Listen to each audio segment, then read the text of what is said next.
আপনাদের মধ্যে যারা খুব শীঘ্রই সন্তান প্রসব করবেন বা সন্তান প্রসব করে ফেলেছেন, তারা একটি সমস্যায় পড়তে যাচ্ছেন বা ইতোমধ্যেই পড়ে গিয়েছেন। সেটি হচ্ছে, যখন তারা নর্মাল ডেলিভারির চেষ্টা করছিলেন বা করতে যাবেন, তখন দেখছেন যে ডক্টর আপনাদের বলছে যে আপনার বাচ্চা উপরের দিকে উঠে আছে, নিচের দিকে নামছে না। ব্যথা কিন্তু তীব্র থেকে তীব্রতর হচ্ছে, কিন্তু বাচ্চা নামছে না বলে আপনার নর্মাল ডেলিভারি সম্ভব হচ্ছে না। সে সময় আপনার এত কষ্ট সহ্য করার পরেও সিজার করানো ছাড়া আর অন্য কোনো উপায় থাকে না। অনেক মায়েরাই খুব হতাশ হয়ে যান, ভেঙে পড়েন যে এতটা কষ্ট তিনি সহ্য করলেন, কিন্তু প্রাকৃতিক প্রসবের মাধ্যমে বাচ্চাকে আনতে পারলেন না। সেই সিজার বা কাটাছেঁড়ার মাধ্যমে বাচ্চাকে বের করতে হলো। তাই আপনাকে জানতে হবে ঠিক কী কারণে বাচ্চা উপরের দিকে থাকে, এবং সেই কারণগুলো যদি আপনি একটু মেনটেন করে চলতে পারেন, অ্যাভয়েড করতে পারেন, সেক্ষেত্রে কিন্তু খুবই সহজে আপনার বাচ্চা নিচের দিকেও নামবে এবং আপনার নর্মাল ডেলিভারিও হবে। এবং আপনি খেয়াল করবেন, অন্যদের চেয়ে কম ব্যথায় দ্রুতই আপনার নর্মাল ডেলিভারি হয়ে যাচ্ছে। ভিউয়ার্স, এই ভিডিওতে যদি আজকে প্রথম বা নতুন হয়ে থাকেন, তবে অবশ্যই চ্যানেলটি সাবস্ক্রাইব করে দেবেন এবং পাশে থাকা বেল আইকনটি ক্লিক করে দেবেন। ফেসবুক পেজ থেকে আমাদের এই ভিডিওটি দেখে থাকলে পেজটি ফলো করতে ভুলবেন না। চলুন শুরু করা যাক। বাচ্চা নিচের দিকে না নামার কিছু কারণ রয়েছে। একটি কারণ হচ্ছে, গর্ভবতী মা যদি অতিরিক্ত পরিমাণে শুয়ে বসে থাকেন। গর্ভাবস্থায় কাউকে কাউকে বেড রেস্ট দেওয়া হয়ে থাকে তাদের শারীরিক কিছু জটিলতার কারণে। তারা শুয়ে বসে থাকেন, সেটি ভিন্ন বিষয়। তাদের ক্ষেত্রে কিন্তু অধিকাংশ সময় তারা নর্মাল ডেলিভারি করাতে পারেন না, তাদেরকে সিজারের দিকেই যেতে হয়। কিন্তু আপনার গর্ভাবস্থা যদি স্বাভাবিক হয়ে থাকে, আপনার যদি কোনো সমস্যা না থেকে থাকে, তবে আপনার সারাদিন শুয়ে বসে থাকা উচিত নয়। অন্তত পক্ষে রাতের 8 ঘন্টা ঘুম নিশ্চিত করার পরে দিনে 1 ঘন্টা সর্বোচ্চ আপনি বিশ্রাম করতে পারেন। এর চেয়ে বেশি বিশ্রামের দরকার নেই। আপনি হাঁটাচলা করুন, স্বাভাবিক কাজকর্ম করুন, ভারী নয় এমন কাজগুলো করতে আপনি সবসময় প্রস্তুত থাকবেন। এতে আপনার কোনো সমস্যা হবে না। যে কাজগুলো ভারী, শুধুমাত্র সেই কাজগুলো করবেন না। অর্থাৎ যে কাজে আপনার পেটের বাচ্চার কোনো ক্ষতি হতে পারে বা তার উপরে কোনো চাপ পড়তে পারে, সেগুলো ছাড়া নর্মাল স্বাভাবিক সব কাজই আপনি করতে পারবেন। এতে করে কিন্তু আপনার ডেলিভারির আগেই বাচ্চা সেফালিক পজিশনে আসবে, অর্থাৎ বাচ্চা নিচের দিকে নেমে যাবে এবং এই বাচ্চার দ্রুত ডেলিভারি হয়ে যাবে, আপনার কষ্ট কম হবে। দ্বিতীয়ত, যে সমস্ত মহিলাদের ওজন অনেক বেশি থাকে, তাদের বাচ্চা নিচের দিকে নামতে বেশি সময় নেয়। অনেক সময় দেখা যায় গর্ভবতী মহিলার গর্ভাবস্থায় যে পরিমাণে ওজন বাড়ানো উচিত, তার চেয়ে অনেক বেশি পরিমাণে ওজন বেড়ে গিয়েছে বা বাড়িয়ে ফেলেছেন। এতে করে কিন্তু নর্মাল ডেলিভারি সম্ভব হয় না, কারণ অতিরিক্ত ওজনের কারণে বাচ্চা উপরের দিকে থেকে যায়, নিচের দিকে নামতে পারে না। আর যখনই বাচ্চা নিচের দিকে নামবে না, ডেলিভারির সময় পার হতে থাকবে, তখনই কিন্তু ডক্টর আপনাকে সিজারের পরামর্শ দেবেন, কারণ বেশিক্ষণ পর্যন্ত ব্যথা সহ্য করা এবং এভাবে বাচ্চাকে পেটের মধ্যে রাখা সম্ভব নয়। তৃতীয় কারণ হিসেবে বলা যেতে পারে, গর্ভাবস্থায় যদি গর্ভের বাচ্চার ওজন অতিরিক্ত হয়ে থাকে। অনেক সময় গর্ভের বাচ্চার ওজন 4 কেজির বেশি হয়ে থাকে, বা দেখা যায় যে গর্ভের বাচ্চা মায়ের ডায়াবেটিসের কারণে অতিরিক্ত ওজনের শিকার হয়েছে, সেই বাচ্চাও কিন্তু নিচের দিকে সহজে নামতে পারে না। চতুর্থ কারণ হিসেবে বলা যেতে পারে, যদি বাচ্চার শরীরে বা গলায় অ্যাম্বলিক্যাল কর্ড বেশি পরিমাণে পেঁচিয়ে থাকে। নর্মালি অনেক সময় বাচ্চার গলায় 1টি বা 2টি অ্যাম্বলিক্যাল কর্ড পেঁচিয়ে থাকতে পারে, বা শরীরেও পেঁচিয়ে থাকতে পারে। একবার পেঁচিয়ে থাকলেও সে সমস্ত বাচ্চা নর্মাল ডেলিভারি হয়, কিন্তু যে সমস্ত বাচ্চার গলায় বা শরীরে অ্যাম্বলিক্যাল কর্ড 2 থেকে 3বার বা তার চেয়ে অধিকবার পেঁচিয়ে থাকে, তাদের নর্মাল ডেলিভারির প্রসেসটি একটু জটিল হয়ে যায় এবং বাচ্চার ক্ষেত্রেও রিস্ক হয়ে যায়। সেক্ষেত্রে অনেক সময় বাচ্চা নিচের দিকে নামতে পারে না।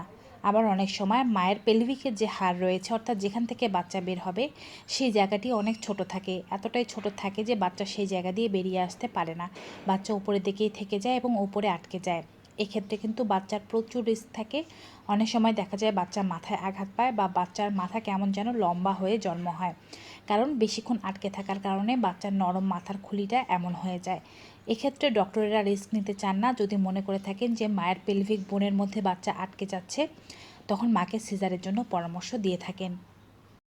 কিছু শারীরিক কারণ, যেমন মায়ের পেলভিক বোন যদি ছোট হয়ে থাকে, বাচ্চার ওজন যদি বেশি হয়ে থাকে, সেগুলো তো মা কন্ট্রোল করতে পারবেন না। কিন্তু যদি এমনটা হয়ে থাকে যে আপনার ওজনটাকে আপনি নিয়ন্ত্রণে রাখতে পারবেন, আপনি চাইলে কিন্তু হালকা হাঁটাহাঁটি করতে পারবেন, এ ধরনের কাজগুলো করবেন যেগুলো আপনার হাতে, সেগুলো আপনি নিজে থেকে করার চেষ্টা করবেন।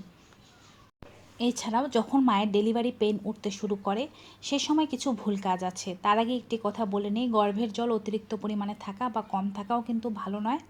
বেশিরভাগ ক্ষেত্রে দেখা যায় যে সমস্ত মহিলাদের গর্ভের মধ্যে পর্যাপ্ত জল নেই, তাদের বাচ্চা সহজে নিচের দিকে নামতে পারে না, বাচ্চা উপরের দিকেই থেকে যায়।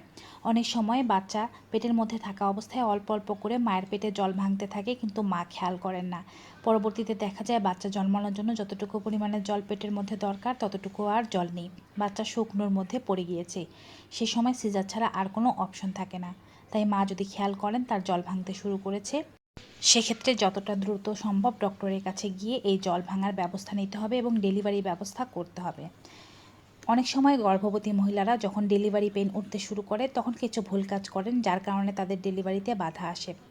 যখনই কারো ব্যথা উঠতে শুরু করে তখনই তিনি ব্যথার জন্য বিছানায় শুয়ে কাতরাতে থাকেন। ব্যথা সহ্য করার ক্ষমতাই যেন তার মধ্যে নেই। মনে রাখবেন, নর্মাল ডেলিভারির প্রসেসটি পার করতে হলে একটু আধটু ব্যথা তো আপনাকে সহ্য করতেই হবে। আর যদি ব্যথার জন্য আপনি ভয় পেয়ে বিছানায় শুয়ে সময় কাটাতে থাকেন, সেক্ষেত্রে দেখা যাবে যে আপনার বাচ্চা কিন্তু নিচের দিকে নামতে পারবে না। ব্যথা যখন উঠবে তখনও আপনি চেষ্টা করুন হাঁটাহাঁটি করতে, আর ব্যথা যখন থাকবে না তখন জোরে জোরে হাঁটুন, এতে করেই বাচ্চা সহজে নিচের দিকে নামতে পারবে। আপনি হাঁটতে থাকবেন, যখন দেখবেন যে ব্যথার তীব্রতা বাড়ছে তখন একটি জায়গায় একটু দাঁড়িয়ে পড়ুন এবং জোরে জোরে শ্বাস নিন। নাক দিয়ে জোরে শ্বাস নিন, মুখ দিয়ে ছাড়ুন, অথবা মুখ দিয়ে জোরে জোরে শ্বাস নিন, নাক দিয়ে ছাড়ুন। এতে করে আপনার ব্যথার যে প্রবণতা আছে বা ব্যথার যে তীব্রতা আছে সেটি কিন্তু কমে যাবে, এবং এই ব্রিদিং এক্সারসাইজ আপনার বাচ্চাকে নিচের দিকে নামতেও সাহায্য করবে। তাই সকলের কাছে অনুরোধ থাকবে, যারা নর্মাল ডেলিভারি আশা করছেন তারা ব্যথা উঠলে দয়া করে শুয়ে বসে সময় নষ্ট করবেন না। একটু হাঁটাহাঁটি করলে কিন্তু দ্রুত বাচ্চা ডেলিভারি হয়।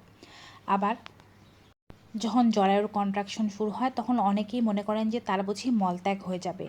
ব্যথাটা কিছুটা তেমনই ফিল হয়, অর্থাৎ মল বের হলে যেমন লাগবে ওরকম ফিল হতে থাকে। তাই অনেকেই কী করেন, জরায়ু শক্ত করে চেপে ধরে রাখেন বা প্রস্রাব আটকে রাখতে গেলে যেমনটা চেষ্টা করেন তেমন করে আটকে রাখেন। এতে করে কিন্তু বাচ্চা নিচের দিকে নামতে অসুবিধা হয়। আপনার যখন কন্ট্রাকশন আসবে বা ব্যথা আসতে শুরু করবে তখন জরায়ু চাপ দিয়ে শক্ত করে রাখলে চলবে না। আপনাকে চেষ্টা করতে হবে জরায়ু রিল্যাক্স রাখতে, যেন বাচ্চা নিচের দিকে নেমে আসতে পারে। আপনি যদি জরায়ু শক্ত করে চাপ দিয়ে ধরে রাখেন, এতে করে বাচ্চা যেমন নিচের দিকে নামতে পারবে না, বাচ্চার কিন্তু মাথার মধ্যে আঘাত পাওয়ারও সম্ভাবনা থেকে যায়। আর সর্বশেষ কাজ হচ্ছে, যখন আপনার বাচ্চা হতে যাবে, কন্ট্রাকশন দিতে থাকবে, তখন কিন্তু আপনাকে প্রেশার দিতে হবে। আপনি যদি আগে থেকে কোনো কিছু না খান, আপনার শরীরে যদি পর্যাপ্ত পরিমাণে শক্তি না থেকে থাকে, তবে আপনি কিন্তু যথেষ্ট পরিমাণে প্রেশার দিতে পারবেন না। যদি প্রেশার না দিতে পারেন তবে বাচ্চাও বের করে আনা সম্ভব নয়। কন্ট্রাকশন বলতে ভিতর থেকে বাচ্চা বের হওয়ার জন্য চাপ দেবে। যখন চাপ দেবে তখন আপনার প্রচুর ব্যথা লাগবে এবং আপনি বুঝতে পারবেন যে বাচ্চা বা ভেতর থেকে কিছু একটা বের হয়ে আসার চেষ্টা করছে। যখন বাচ্চা ভেতর থেকে বের হয়ে আসার চেষ্টা করবে, ঠিক তখনই আপনাকে জোরে জোরে চাপ দিতে হবে।